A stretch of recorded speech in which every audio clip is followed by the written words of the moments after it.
Assalamu alaikum, this is IAS English Language, and today we're doing Unit 2 Important Theories. This is part 1. We're going to be doing a series on important theories, so this is the first video in that series. In this video, we're going to cover two main or key theories, which are very versatile. They're not limited to Unit 2. You can use it in Unit 1, in Unit 2, of course, in 3 and 4 as well. It depends on what the context is, and it also matters how you're using them. So let's start. So accommodation theory. So most of the theories that you're going to be discussing in Unit 1 and Unit 2 are basically social linguistic concepts. And so accommodation theory is also a social linguistic concept, and it explains how people adjust their speech or writing depending on who they're talking to, and also whether they want to build a connection with the person they're addressing or not. And so put simply, accommodation theory is a concept that explains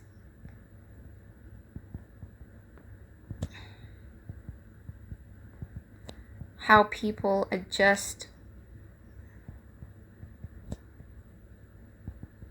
their language. So it can be speech or writing. So their language according to who they're talking to.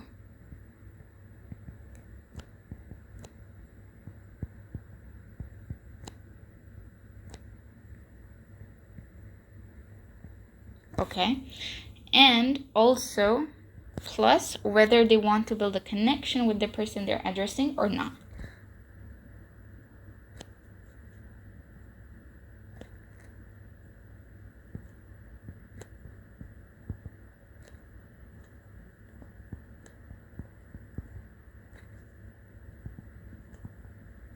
Yes, with the audience or not.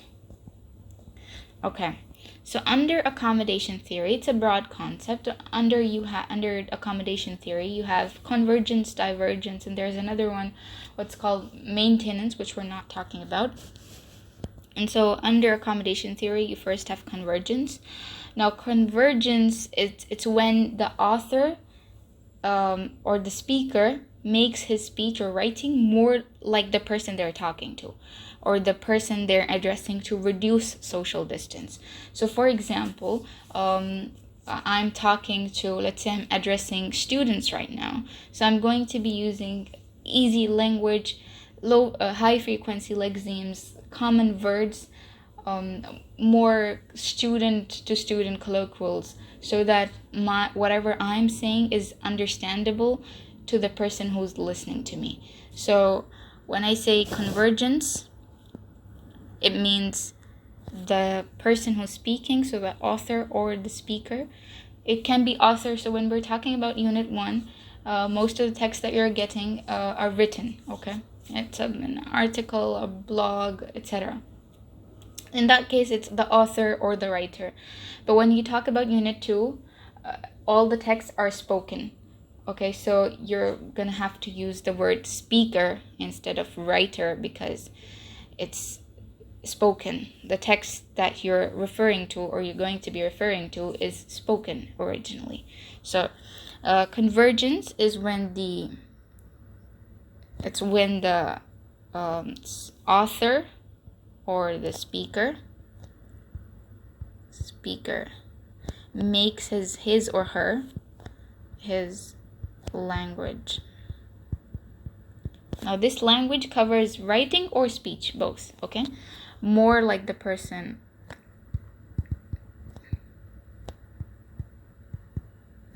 they are talking to. Okay, and why would someone want to do this? To reduce social distance. So if I'm addressing, let's say, a class of, let's say, fourth graders, okay, I'm addressing fourth graders, I'm not going to use terminologies and difficult language that they cannot understand, because if I do that, I'm not converging with my audience, okay, to reduce social distance. Okay. On the flip side, you have divergence, which is when the author or the speaker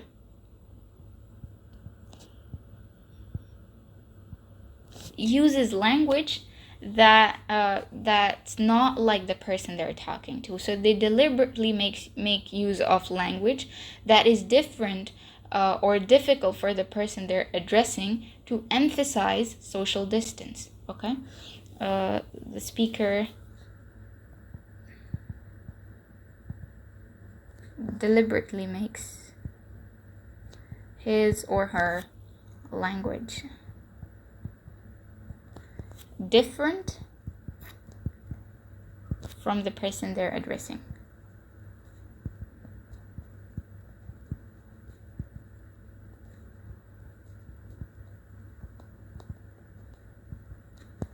And why would someone want to do this? To emphasize social distance.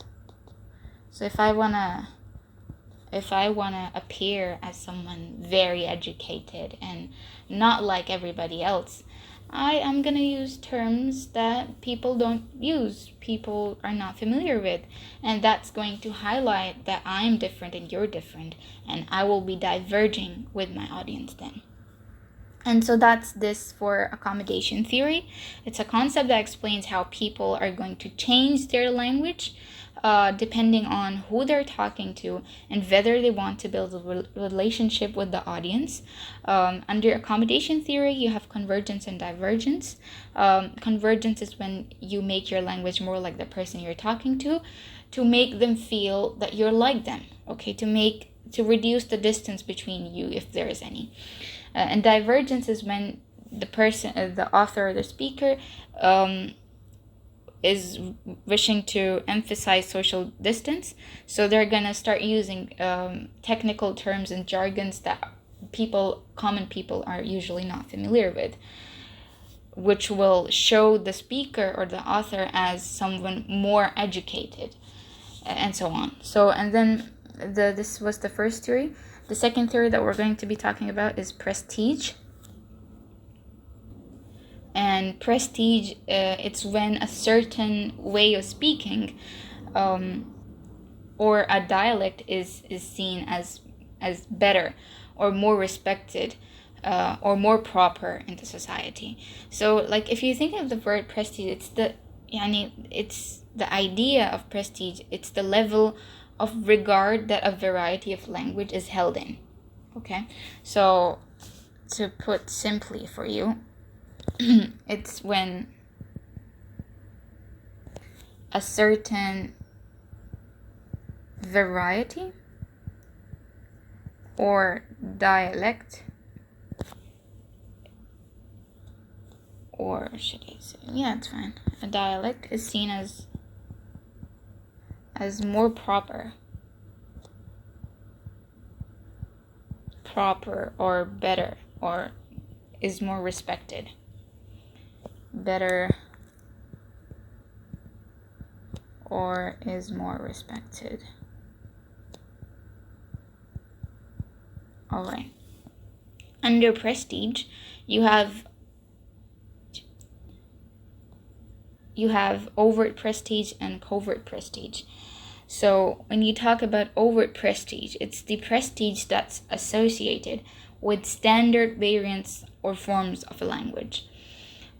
Or because we're talking about English language, so overt prestige is then going to be prestige that's associated with standard variants, which are seen as more proper, or forms of English language. And it's often used by powerful institutions or powerful people like governments or universities. And standard variants or standard variety of English language or any language are those that are widely accepted forms of language. So if you speak this standard variant in a society or in a social setting, it's not going to be like people are gonna start staring at you and be like, what are you talking about? What's this language? It's going to be well understood and well accepted by the society. On the flip side, though, you have covert prestige, which is the prestige that's associated with non-standard or informal forms of language, or informal forms of English language more particularly, and it's often used within a specific social or cultural groups. So it's not widely used, and it's used to emphasize identity and belonging, or to highlight solidarity, or to even highlight solidarity. This point is very important, and it's going to come in handy when you're doing section B of unit 2. So, or to highlight solidarity with their groups.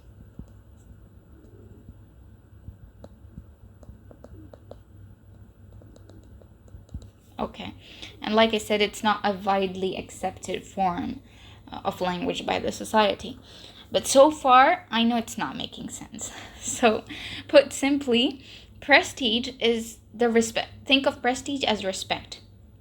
Okay, so respect, and then think of covert prestige as, if you use a non-standard form of language, you get respect only from your social or cultural group. That's covert prestige there. That's covert respect, okay?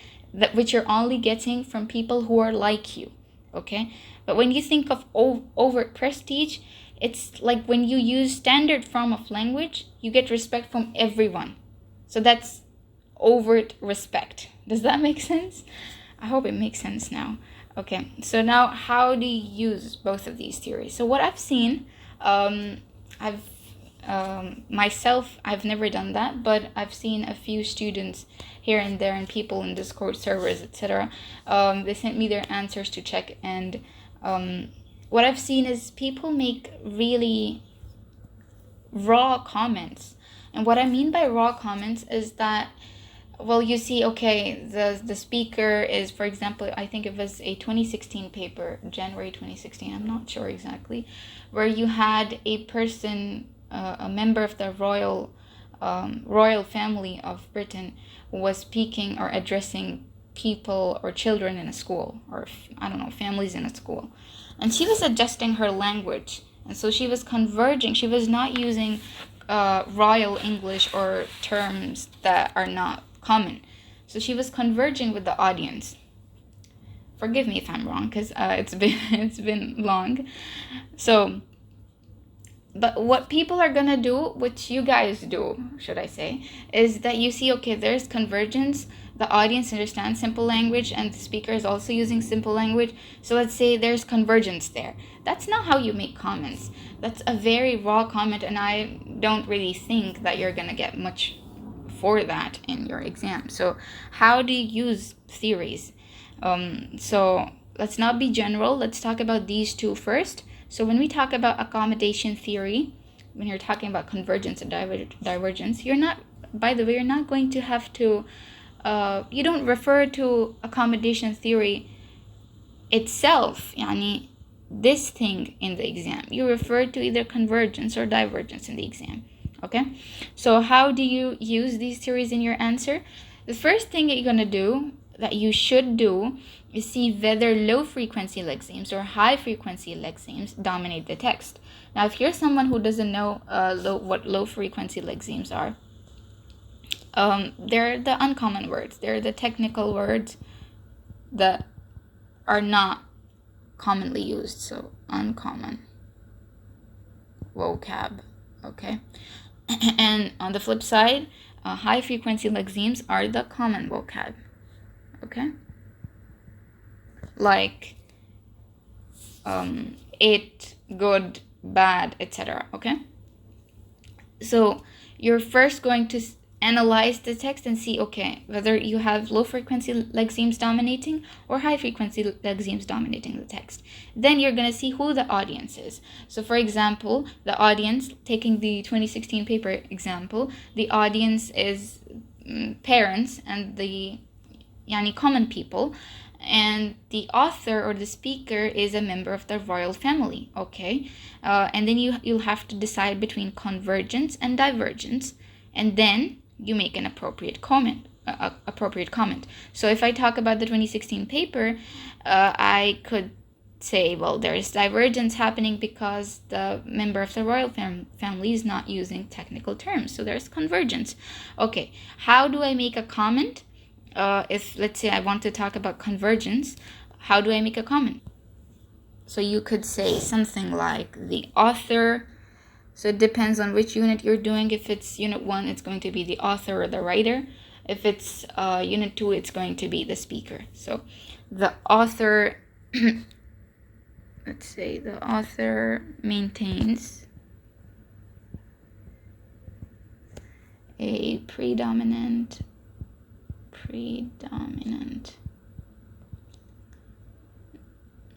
usage of. You're just, the way you make a comment is you tell what's happening or what you're seeing, and then you make a connection. So watch how I'm gonna do this. So the author maintains a predominant usage of high frequency lexemes. Okay, meaning common vocab. So what happens when the audience is someone who understands common language and the speaker is also using common language? What happens then? You're building a connection. You're building a relationship between the audience and the speaker, which, okay, so the text shows a predominant usage of the high frequency lexemes, which highlights, what does it highlight? Which highlights the author's intent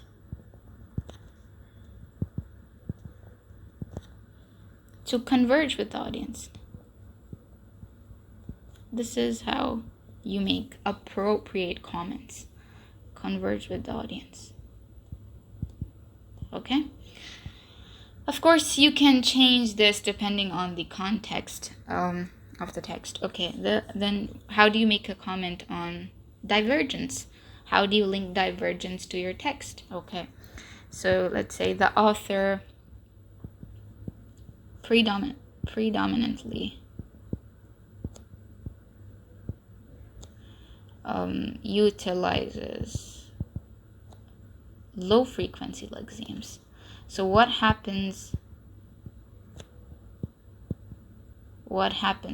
when you have an audience who understands common language, but you have a speaker who's not using common language? What happens? Divergence.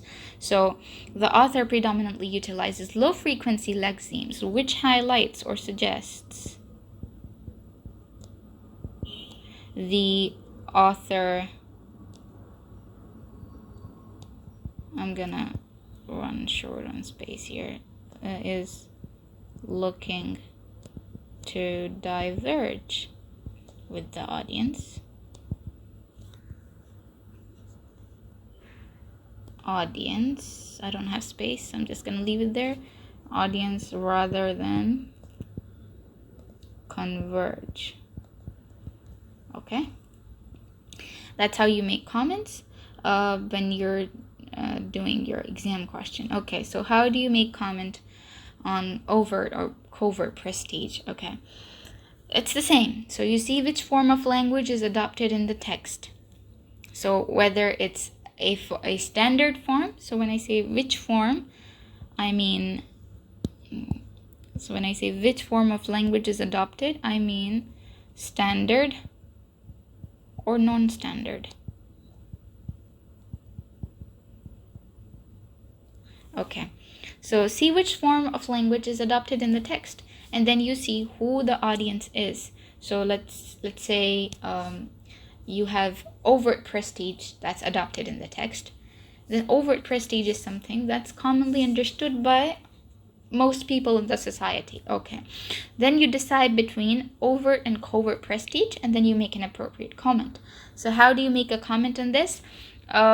You can say, well, the speaker uses formal English, or you can say standard English. Standard English, which shows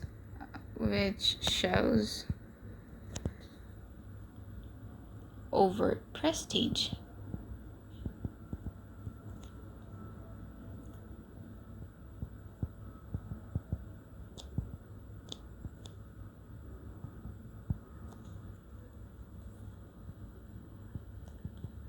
be more respected. Respected by whom? The wide society, the wide formal audience. Because when we said overt prestige is the respect that's given by a lot of people to a standard variety of language, right? So if someone is using formal language or a widely understood variety of language, which it's gonna show, it shows or it highlights overt prestige, and it also suggests that the author wants to be more respected by the wider society, wider audience, people who understand this non-standard form of language. Be more respected by a wide formal audience. All right. When you talk about covert prestige, how do you make a comment? Well, you say the speaker or the author, depends on your text. I'm just going to stick with this. The speaker uses informal language. Informal language or colloquial English. Not English, language. Okay, the speaker uses informal language or colloquial language, which shows covert prestige.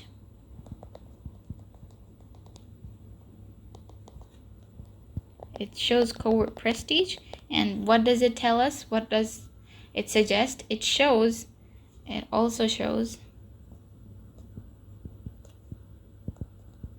highlights the speaker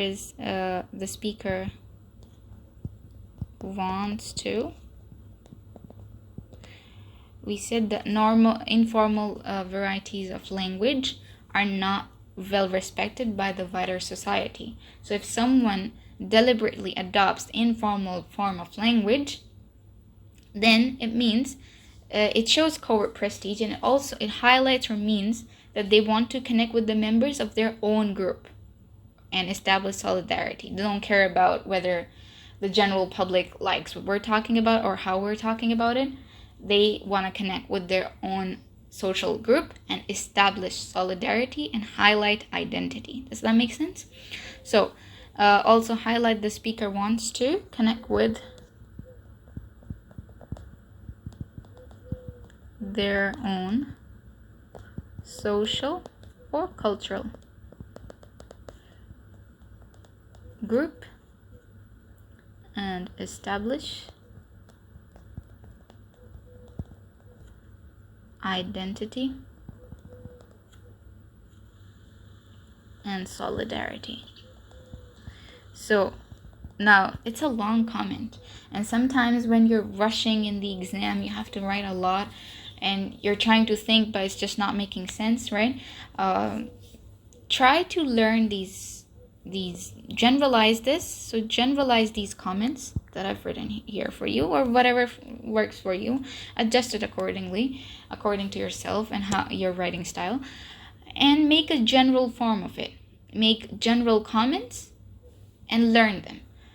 And so when you're in the exam and you read the text, and what you do quickly, you have time, is you use the general form that you learned of the comment and adjust it according to the new context and quickly write down your answer. This is how I did.